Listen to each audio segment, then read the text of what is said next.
누구든지 예수님 믿으면 우리는 하나님의 은혜를 받습니다. 목사님 다 받는 거 아니잖아요. 아닙니다 여러분. 예수 믿으면 우리는 다 은혜를 받습니다. 그런데 중요한 것은 은혜 받는 것도 중요하고요, 또 받은 은혜를 끝까지 보존하고 우리가 유지해야 된다는 것이죠. 이와 반대의 경우를 이렇게들 이야기하잖아요. 받은 은혜 쏟으면 안 됩니다. 또 뭐라고 이야기합니까? 하나님의 은혜를 헛되이 받지 마십시오. 이런 표현들을 많이 사용하는데, 이런 표현들이 교회의 일반적인 용어가 될 정도라고 하는 것은 이게 무슨 말인가 하면 받은 바 은혜를 쏟는 일들이 자주 있다는 겁니다. 다시 말하면 받은 바 은혜를 보존하고 유지를 잘 못한다는 것이죠. 오늘 여기 이 자리에도 제가 보니까 은혜를 사모하는 분들만 다 오셨거든요. 아멘. 그러니까 여러분, 은혜 받는 것도 중요해요. 근데 그 은혜를 유지하고 끝까지 가는 것도 중요하다는 겁니다. 우리가 사실 살아보면 중간에 은혜 쏟을 만한 그런 일들이 많이 생깁니다. 낙심되는 일들도 생기고, 또 아무런 이유 없이 나에게 태클을 걸기도 하고, 어려움들이 찾아와서 우리가 끝까지 하나님의 은혜를 유지하는 데 방해되는 일들이 생겨난다는 것이죠. 그래도 우리는 하나님의 은혜는 끝까지 붙들고 가야 승리하는 역사가 있음을 믿으시기를 주님 이름으로 축원합니다. 다윗에게는 광야의 은혜가 있었습니다.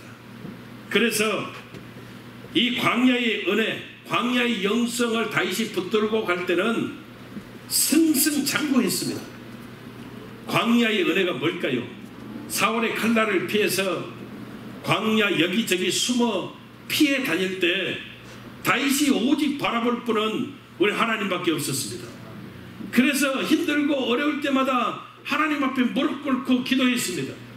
이게 광야의 은혜였고 광야의 영성이었습니다. 이 광야의 영성을 붙들고 살아갈 때 다윗은요 늘 승리했다는 것이죠. 그런데 여러분, 다윗이 언제 자빠졌습니까? 왕궁에 있을 때입니다. 왕궁에 있을 때. 지금 부하들은 전쟁하고 있는데 자기는 낮잠 실컷 자고 지붕이 산책할 때 다윗이 무너졌습니다. 위대한 신앙의 사람 다윗도 하나님의 은혜를 끝까지 붙들지 못하니까 범죄하고 자빠졌다는 것입니다. 그리고 오늘 본문에 등장하는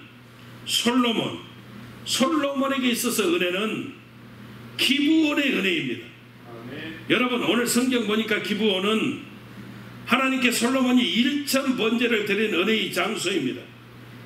솔로몬이 끝까지 기브온의 은혜를 붙잡았다면 승리했을 것인데 끝까지 하나님의 은혜를 간직하지 못해서 나중에 어려움을 겪게 되어졌다는 것이죠. 은혜에 관해서 제일 중요하게 말씀하는 성경이 마태복음 20장인데 거기 보면 포도원 비유를 이야기를 합니다. 어떤 포도원 주인이 있었어요. 근데 자기 포도원 밭에 농장에 일할 일꾼이 필요했습니다. 그래서 저자거리로 나갔어요. 여기서 저자거리는 시장터를 말해요. 시장터에 가니까 아직도 누가 불러주지 않아서 일하지 못하는 사람들이 다 모여 있는 거예요. 9시에도 나가고 또 12시에도 나가고 3시에도 나가고 계속 있는 거예요. 그래서 그 사람들마다 우리 농장에 가서 일해. 그러면 내가 하루에 하루 품삯 1데나리온 줄게. 그랬다 보냈다는 거예요. 그리고 오후 5시에도 나가봤더니 오후 6시에 일이 끝나거든요. 1시간 남았는데도 불구하고 아직도 그 자리에서 일하기를 원하는 사람이 서 있는 거예요. 그래서 그 사람에도 이야기했습니다. 우리 농장에 가서 일해. 1시간밖에 안 남았네. 괜찮아. 1시간만 일해. 그리고 보냈다는 거예요. 여러분, 그런 다음에 이제 품삯을 줍니다. 6시가 되어져서 5시에 와서 1시간만 일한 사람이 먼저 품삯을 받는데 1데나리온을 받는 겁니다. 여기서 1데나리온이라고 하는 것은 여러분 어떤 의미가 있냐면 기술과 경쟁력을 갖춘 정규직 하루 임금의 그런 해당되는 것이 한 데나리온입니다. 다시 말하면 여러분, 저자 거리에서 불러주면 그날 일하는 것이고, 누가 불러주지 않으면 그날은 허탕치는 그런 일꾼들에게 있어서 몇 시에 왔든 상관없이 일했다라고 하는 그 자체가 그 사람들에게는 은혜였다는 거예요. 믿으시면 아멘. 여러분, 이 아직도 두 분이 이해를 못해요. 제가 플러싱 조금만 나가봐요. 지금도 여러분 나가보면 스페인시들이 뒤에다가 백 하나씩 메고 아니면 모자 쓰고 다 자기들끼리 모여 있어요. 왜 모여 있어요? 같은 동족이랑 모여 있어요? 그게 아니잖아요. 우리는 알잖아요. 누군가 불러주면 오늘 가서 일을 하려고, 그 사람들은요 점심시간에도 있고요 그 자리에서 계속 있어요. 왜? 오늘 불러주면 정말 은혜예요, 은혜. 근데 만약에 불러주지 않으면 어떻게 돼요? 오늘 하루 또 세상 말로 공치는 거예요. 공치는 거예요. 그러면 하루하루 벌어서 먹고 사는 사람들에게 있어서는 여러분, 불러준다라고 하는 것은 엄청난 은혜거든요. 생명과도 여러분 같은 모습이 될 수도 있어요.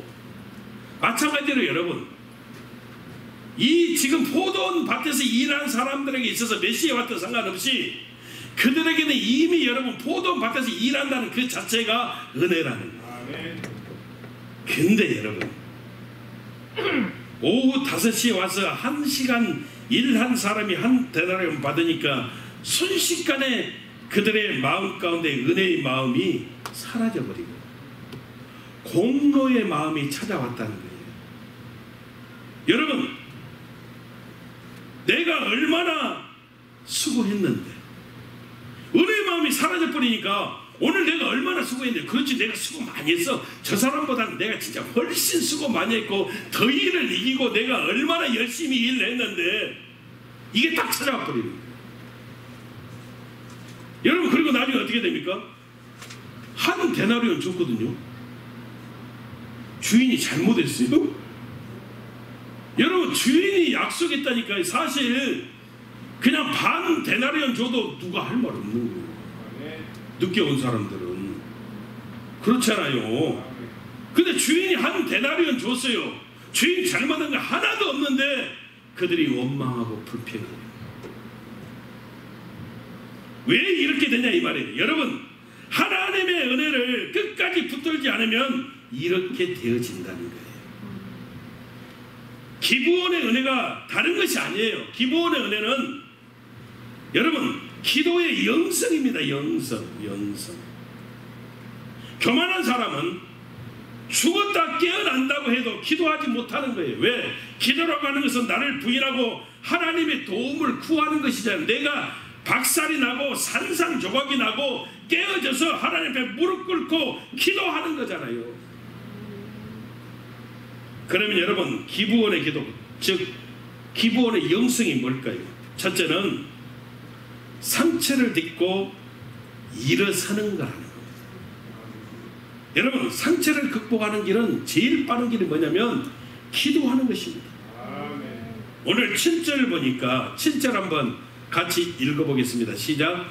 나의 하나님 야훼여, 주께서 종으로 종의 아버지 다윗을 대신하여 왕이 되게 하셨사오나 종은 작은 아이라 출입할 줄을 알지도 못하고.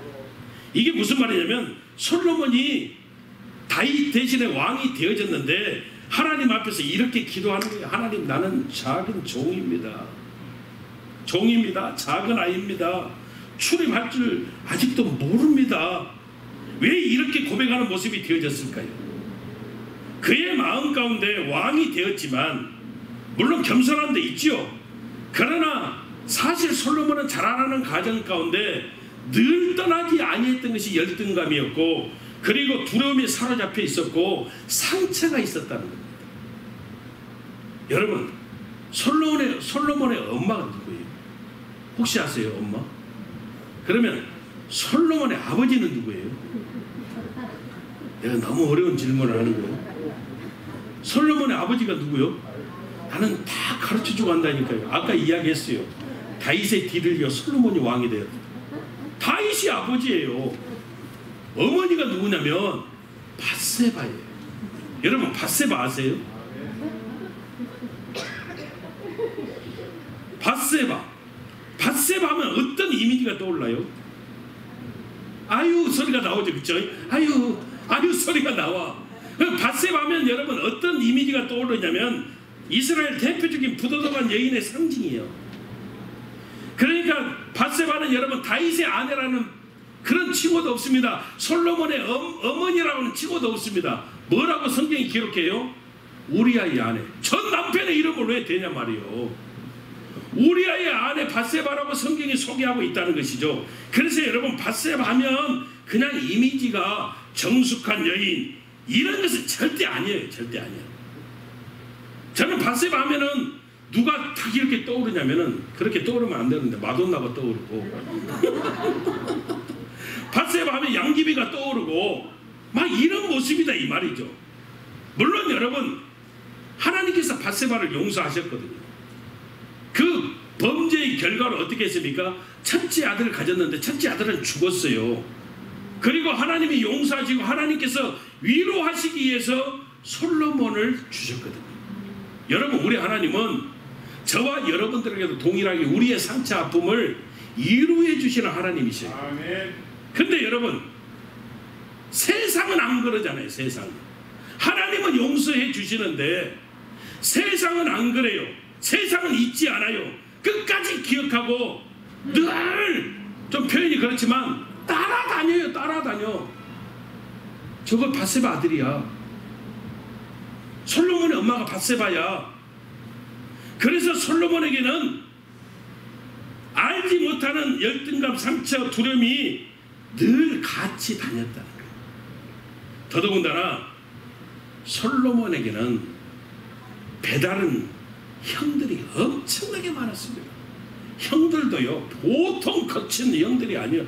아도니아 같은 사람, 압살롬 같은 사람, 여러분 정말로 기라사 같은 형들 다 제치고 막내나 다름없는 솔로몬이 왕이 되어졌다? 이 자체로도 두렵고 떨리는 거예요. 사실 그 기라사 같은 형들을 다 제쳐놓고 솔로몬이 왕이 되어졌다는 것이 하나님의 기적, 하나님의 은혜 아니고서는 설명이 안 되는 역사이죠.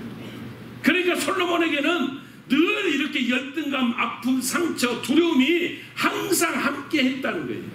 이런 솔로몬이 어떻게 언제 회복이 되어졌냐면 바로 기브온의 기도 때문에 그가 회복이 되어졌다는 겁니다. 하나님께 기도했더니 하나님께 무릎 꿇었더니 모든 열등감이 떠나가고 두려움, 상처를 딛고 일어서게 되어지는 역사가 나타나게 되어졌다는 겁니다. 우리도 마찬가지라는 거예요. 모든 것이 마찬가지라는 거예요. 여러분 상처를 극복하지 못하면 절대 회복의 역사가 없음을 우리가 알아야 돼요. 우리도 어떻게 우리의 상처가 아픔이 회복이 되는 겁니까? 예배를 통해서, 기도를 통해서. 저와 여러분들도 영적인 기브온의 은혜를 가져야 우리가 모든 것을 딛고 일어서게 되어지는 하나님의 역사가 있음을 우리는 잊어버리면 안 된다는 겁니다. 아멘. 그래서 하나님의 영성은 문제가 찾아왔을 때 문제를 피하는 것이 아니라 부딪혀가면서 극복할 때 우리가 승리하는 역사가 있음을 분명하게 믿으시기를 주님 이름으로 축원합니다. 아멘. 두 번째 기브온의 기도는 뭐냐면 사명을 구하는 것이라는 겁니다. 여러분 솔로몬이 하나님께 기도하면서 구하는 것이 뭐냐면 듣는 마음 달라고, 하나님의 지혜를 달라고. 근데 오늘 성경 보니까 이 지혜를 달라고 한 것이 자기를 이해한 것이 아니었다는 겁니다. 수없이 많은 주의 백성들 잘 분별해서 지혜로 그들을 다스릴 수 있도록 하나님 도와주십시오 이렇게 기도했다는 거예요. 여러분 다시 말하면 이것은 어떤 기도냐면 사명을 위해서 기도했다는 겁니다. 요한복음 17장에 보면 우리의 아이덴티티를 잘 이렇게 말하고 있는데 우리가 여러분 왕같은 제사장이래요. 제사장은 나를 위한 삶을 사는 사람이 아니라 하나님과 백성 사이에서 중재하는 그런 사명자거든요. 백성의 유익을 구하고, 그리고 또 하나님께는 영광을 돌리고, 제사장, 그래서 제사장 곧 사명자예요. 사명자. 여러분, 우리가 이 땅 살아가는 것도 사명 때문에 살아가고 있음을 분명하게 믿으시기를 주님 이름으로 축원합니다. 아멘. 그래서 하나님이 솔로몬에게 너에게 뭘 줄까 그랬더니 솔로몬이 뭐라고요? 듣는 마음 주십시오. 지혜를 주십시오. 여러분, 저와 여러분들에게 사명이 언제 생겨나는 걸까요? 언제 우리에게 사명이 우리 안에 찾아올까요? 그건 여러분, 저와 여러분들이 사랑하는 마음이 우리 안에 있습니다. 다시 말하면 긍휼히 여기고 불쌍히 여기는 그런 마음이 우리에게 주어질 때, 그때 우리는 여러분 사명이 생기는 겁니다. 솔로몬도 마찬가지입니다. 여러분, 이스라엘 그 수없이 많은 백성들 긍휼히 여기는 사랑하는 마음이 생겼을 때 그에게 사명이 찾아왔다는 것이에요. 여러분, 솔로몬의 재판을 우리가 알고 있잖아요. 진짜 엄마가 있었고 가짜 엄마가 있었어요. 아이 하나 놓고 서로 내 아들이라고 솔로몬 왕에게 찾아와서 재판해 달라고 이야기하는 겁니다. 근데 솔로몬 왕이요, 재판을 어떻게, 결론을 어떻게 내는 거예요? 잘 모르시나 봐. 예, 칼을 가져오너라 그러는 거예요. 칼을 가져오너라 그런 다음에 이렇게 이 결론을 냅니다. 서로 이렇게 자기 아들이라고 그러니까 이 아이를 반으로 똑같이 쪼개서 나눠 주어라. 그런데 여러분, 진짜 엄마는 어떻게 이야기하는 거예요? 진짜 엄마는 이야기합니다. 울면서 이야기합니다. 왕이시여, 제가 나쁜 년입니다. 제가 정말로 죽을 죄를 졌습니다. 내 아이가 아닌데 내가 아이가 욕심나서 내 아이라고 했습니다. 저를 죽여주십시오. 그 아이를 저 여인에게 돌려주십시오. 이렇게 이야기하는 거예요. 그러니까 진짜 사랑은 생명을 살리는 거예요. 근데 가짜 엄마는 뭐라고 이야기해요? 왕이시여, 기가 막힌 판결입니다. 둘로 똑같이 나눠주세요. 내 것도 안 되고 저 것도 안 되고 그냥 둘로 나눠주세요. 이렇게 이야기합니다. 사랑하는 귀한 성도 여러분들이요, 그래서 진짜 사랑이 뭐냐면 생명을 살리는 거예요. 진짜 사랑하면, 진짜 사명이 있으면 자기 안에만 머물러 있지 않고 넘어서게 되어지고 더 크게 만들어지는 역사가 나타나게 되어지는 겁니다. 진짜 순종이 뭐예요? 진짜 순종은 여러분 따라요. 진짜 순종은 그냥 하는 겁니다. 이게 진짜 순종이에요. 진짜 순종 여러분 그냥 하는 거라니까. 그냥 믿으시면 아멘. 생각해 볼게요. 기도해 볼게요. 이것저것 따지고 계산해 보고. 여러분, 이건 절대 진짜 순종이 아닙니다. 진짜 순종은요, 아무 생각 없이 그냥 하는 거예요. 그냥 하는 거예요. 출애굽기 8장 9절 10절에 보면 애굽에 10가지 재앙이 있었습니다. 우리 한번 읽어보십니다. 시작. 모세가 바로에게 이르되 내가 왕과 왕의 신하와 왕의 백성을 위하여 이 개구리를 왕과 왕국에서 끌어 나일강에만 있도록 언제 간구하는 것이 좋을는지 내게 분부하소서. 그가 이르되 내일이니라. 모세가 이르되 왕의 말씀대로 하여 왕에게 우리 하나님 야훼와 같은 이가 없는 줄을 알게 하리니. 여러분, 이게 무슨 말이냐면 애굽에 10가지 재앙이 있었잖아요. 첫 번째가 피, 두 번째가 개구리 재앙이에요. 이 개구리 재앙이 뭐냐면 모세가 지팡이를 들었더니요, 순식간에 여러분 모든 티끌이 다 개구리가 되는 거예요. 그래가지고 이 개구리가 강에만 있는 게 아니고 물에만 있는 게 아니고 온 애굽 전체 개구리를 꽉 차버렸습니다. 꽉 차버렸습니다. 바로의 왕궁에도 침상에도 개구리가 완전하게 차가지고 도저히 살 수가 없어요. 살 수가 없어요. 큰일 났습니다. 그래서 두 손 들었거든요, 바로가. 그래서 모세가 이야기하는 겁니다. 바로 왕이시여,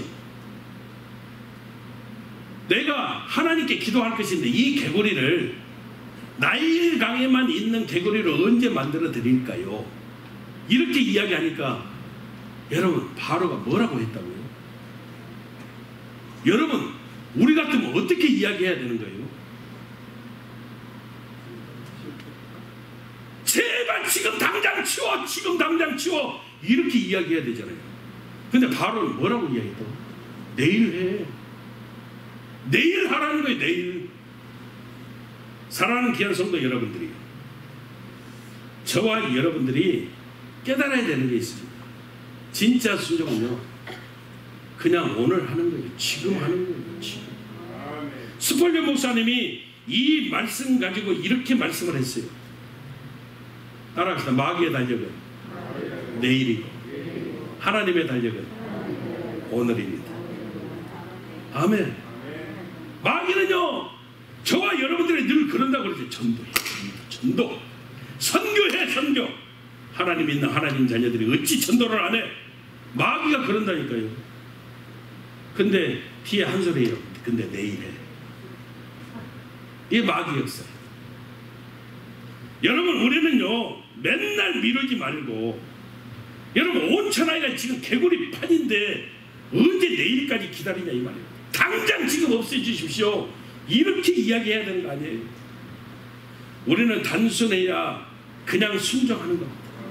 생각이 많으면요, 이것저것 따지면요, 계산하면요 절대 순종할 수 없어요. 결국 이것이 염려가 되고 두려움이 되어진다는 것이죠. 우리 안에 열정은 여러분 솟아날 때까지 기다리는 것이 절대 아닙니다. 열정은 여러분 우리가 순종하고 그냥 순종하고 가면 생겨나는 것이에요. 바울과 실라가 빌립보에 갔는데 거기서 말씀을 전하잖아요. 전도하잖아요. 하나도 되는 게 없고 점점 일이 꼬여지고 나중에는 엄청 두들겨 맞고 감옥에 갇히게 되었거든요. 여러분, 이런 상황 가운데서 무슨 열정이 생겨나냐 이 말이에요. 그런데 바울과 실라는 어떻게 됐습니까? 빌립보 감옥에서 하나님을 찬송하고 기도했다라고 이야기합니다. 하나님을 찬송하고 기도했더니 막 마음 가운데 뜨거움이 막 솟아나는 거예요. 열정적이 되는 거예요. 그런데 어떻게 됐습니까? 사도행전 16장 25절 26절 보니까 우리 같이 읽어요. 시작. 한밤중에 바울과 실라가 기도하고 하나님을 찬송하며 제수들이 듣더라. 이에 갑자기 큰 지진이 나서 옥토가 움직이고 문이 곧 다 열리며 모든 사람의 매인 것이 다 벗어진지라.